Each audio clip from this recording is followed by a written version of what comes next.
Fair మీడియాకి స్వాగతం. నిన్న హరిత కాకతీయ హోటల్లో జరిగినటువంటి ప్రజాస్వామ్య పరిరక్షణ పౌర సమాజ బాధ్యత అనే అంశంపై రాజ్యాంగ పరిరక్షణ జేఏసీ ఆధ్వర్యంలో నిర్వహించిన సదస్సులో మాట్లాడినటువంటి వక్తలందరినీ ఒకే వీడియోలో చెప్పడం, దాన్ని చేయడం వీలు కానప్పటికీ దాన్ని 4 భాగాలుగా విభజించి అందరి సౌలభ్యం కోసం ఫేర్ మీడియా తరఫున విడుదల చేస్తున్నాం. పోతామా లేదా అనే దాని మీద కూడా మన విజయవాడ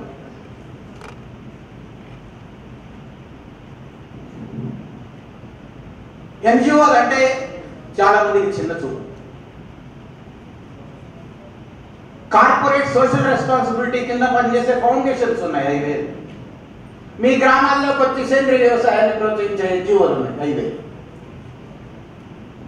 నువ్వు ఎవరితో కలిసి పని చేస్తావు, ఎవరికి దూరంగా ఉంచుతావు అనేటువంటి విచక్షణ మీ ప్రాంతంలో ఉండేటువంటి సామాజిక, రాజకీయ, ఆర్థిక పరిస్థితుల్లో తీసుకోవాల్సి ఉంటుంది.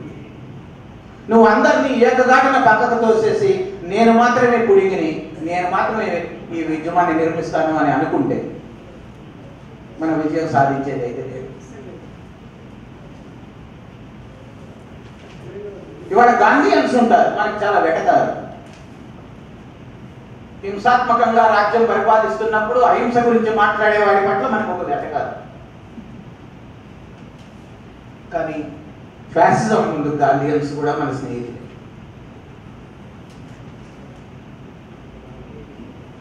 అంబేద్కర్ రైట్స్ దగ్గరికే మనం చేరలేదు. ఇంకా గాంధీయన్స్ ఇంకా దూరం మాట. ఫేస్బుక్ లో చూస్తే అసలు వీరంగం అంతా వేస్తున్నారు తెలంగాణలో, ఇక రేపు మాకు విప్లవం వస్తుంది అన్నట్టు ఉంటుంది. ఎవడు అడుగు తీసి ఒక బస్తీలోకి వెళ్ళాడు, ఎవడు ఒక అడుగు తీసి పక్కన ఉన్న పల్లెలోకి వెళ్ళాడు.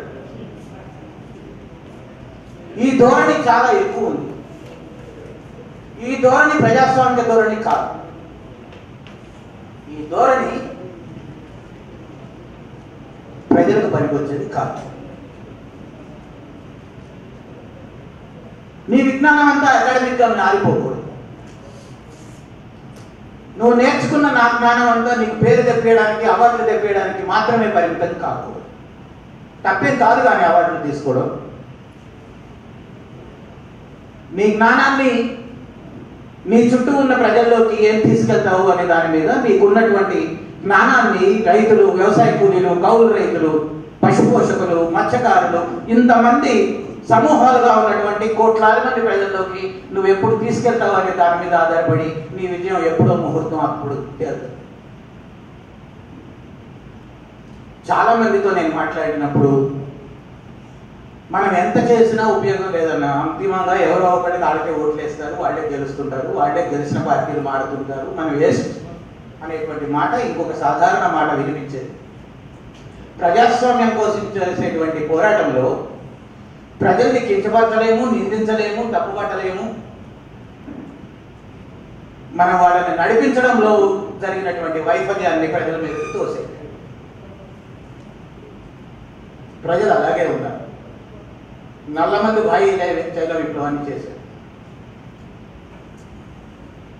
ఈ నిరక్షరాస్యులైన జిల్లా భిన్నంగా ఉన్నటువంటి కులాల పేరుతో చీలి కొట్లాడుకుంటున్నటువంటి ప్రజలే మా ఊరు వచ్చే 5,000 రూపాయలు ఎందుకు ఓటు కోసం పంచలేదు అని కొట్లాడిన ప్రజలే రేపు ఫ్యాసిస్ట్ వ్యతిరేక పోరాటంలో కూడా ఉంటారు.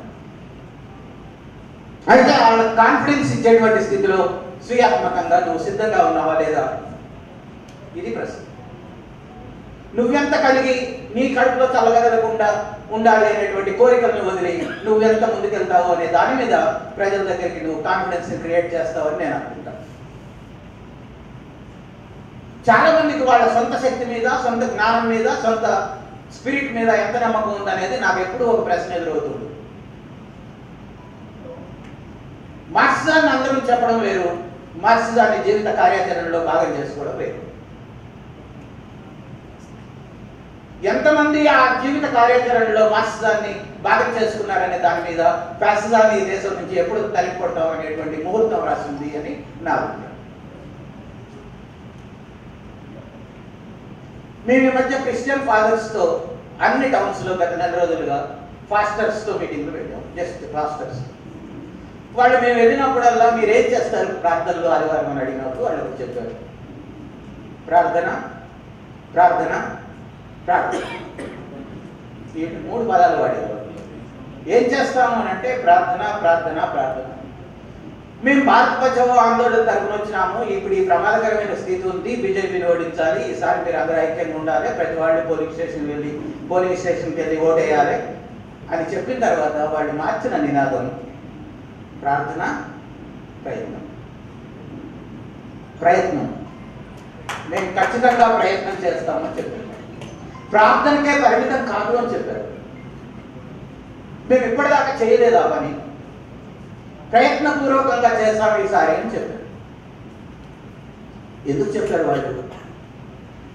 మనం మన వేషాలు వదిలేసి చర్చిలోకి వెళ్ళి ఆడితో కూర్చుంటే చెప్పారు. మన మతాన్ని చూసేటువంటి కోణము, మత విశ్వాసుల్ని చూసేటువంటి కోణంలో ఇందాక ప్రసాదాన్ని చెప్పినట్టు కొన్ని మనం ప్రజలతో ఎలా డీల్ చేస్తామనే దాని మీద ఫ్యాసిస్ట్ వ్యతిరేక పోరాటంలో వాళ్ళు మీ దగ్గరికి వస్తారా రారా అనేటువంటి తేలిపోతుంది.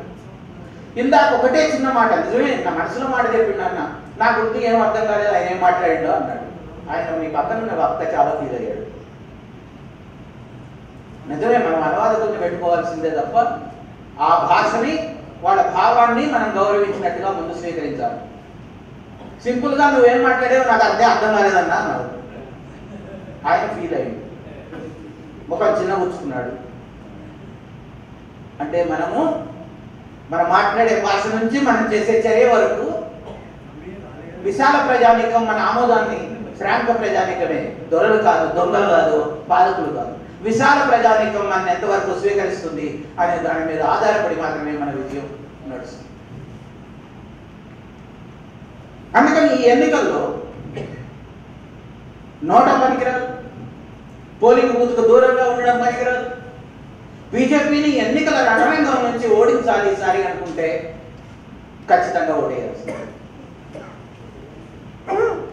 నేను ఒక్కడే లేకపోతే ఏమవుతుందనేటువంటిది మన సైద్ధాంతిక అవగాహన రీత్యా మనం దూరంగా ఉంటే అది ప్రజల్లోకి ప్రచారం చేయడానికి ఆటంకం అవుతుంది.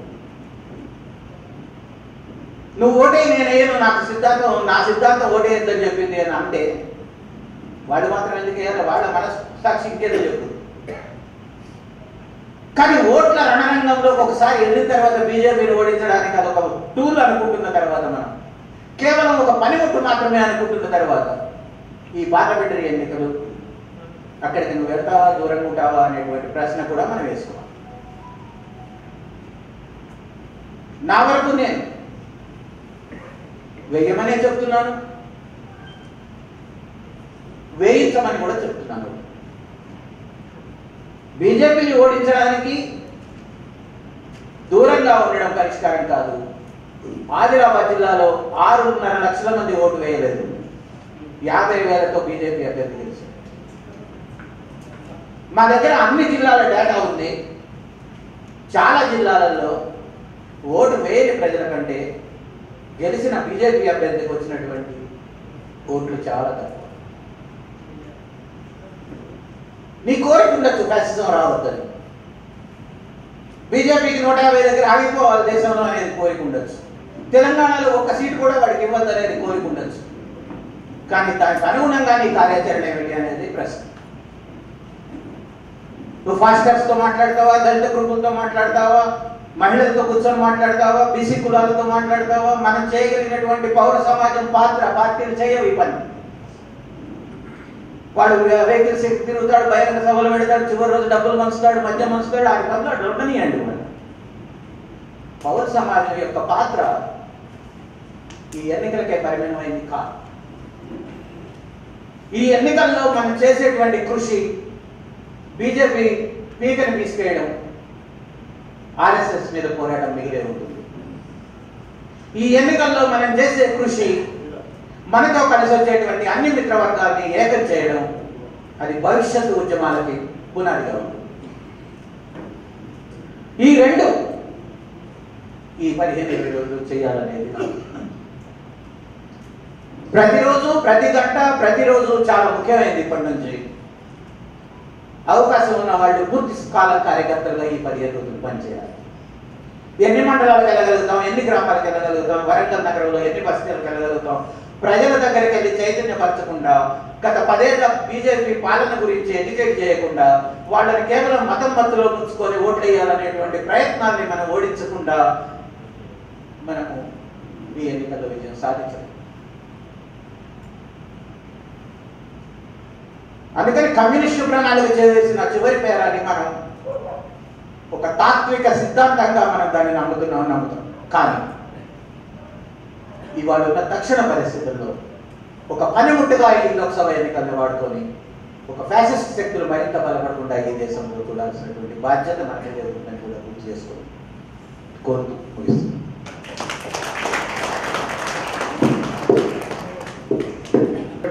పరిస్థితి ఉంది కాబట్టి వారు చాలా సాత్విక కోణంలో ఒక మంచి ప్రసంగాన్ని ఇచ్చారు, ఒక కార్యాచరణ కూడా వారు సూచించారు. కాబట్టి మనం ఆ కార్యక్రమాన్ని వారు చెప్పినట్టుగా మనం కొనసాగిద్దాం. ఇప్పుడు చివరిగా vote of thanks by doctor Raj Mohammed గారు.